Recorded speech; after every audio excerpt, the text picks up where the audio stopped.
for ages in a kind of weird, like, just don't leave your rooms ever. Okay, just don't, like, you know all those problems you have? Well, we're going to solve them by not confronting them. There you go. There's our shitty parenting decision. We're off on a sailing holiday for a bit. We're dead. And now everybody who had any responsibility for those kids is going, well, should we just keep the shitty parenting decision they made? Yeah, until they're, like, old enough for the damage to be permanent. Perfect. Then she's clearly, like, not, like, okay, is she, Anna? Because she's been locked in this room for ages.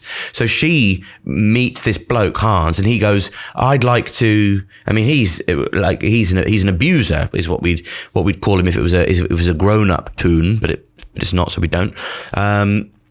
But he goes, I love you. I think this is true love.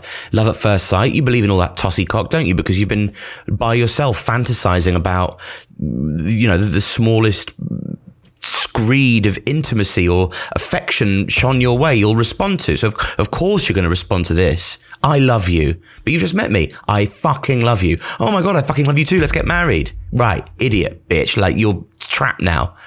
Elsa, we're going to get married. No, you're not. Okay? No, you're fucking not. Get a grip. Okay? I might have been locked away in the room next door, but I'm not. I know that he's not up to anything great. Okay? It's not how it works. I've had to, like, reckon with my own frailties and, like, my own powers and my own demons in a more ready way. I've lost my innocence. I lost my innocence when I almost killed you by accident when we were playing when we were kids. Okay?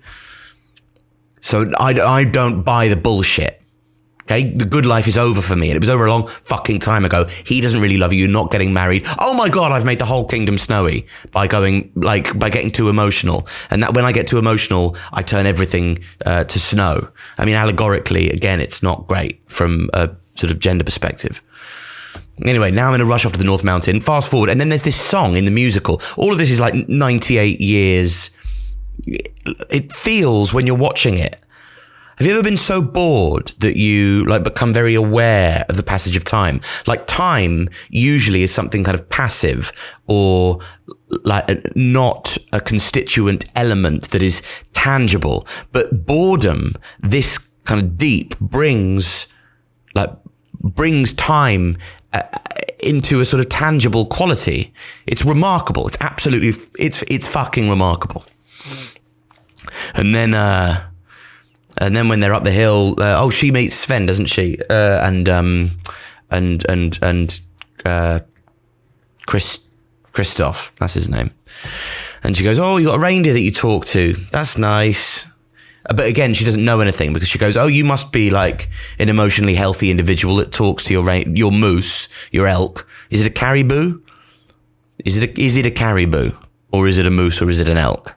We don't know what kind of hoofed and antlered type of kind of breeds they have in Arundel or around the North Mountain, but this is what Sven is. Then an imaginary snowman comes to life. Then they find the North Mountain. Then she, her sister tries to kill her again. And then they have to get these trolls to unfreeze her heart again. And it's only true love's kiss. So she goes back to the kingdom. And then she goes, and Hans goes, unlucky bitch. Like, it was never me. Okay? I only wanted to be king. I'm the 13th son of 13 boys. Have you any fucking idea what my life's been like? And she goes, no, I have had my own struggles, but no, I don't know what that particular problem is like. And he goes, right, well, fucking difficult. Okay?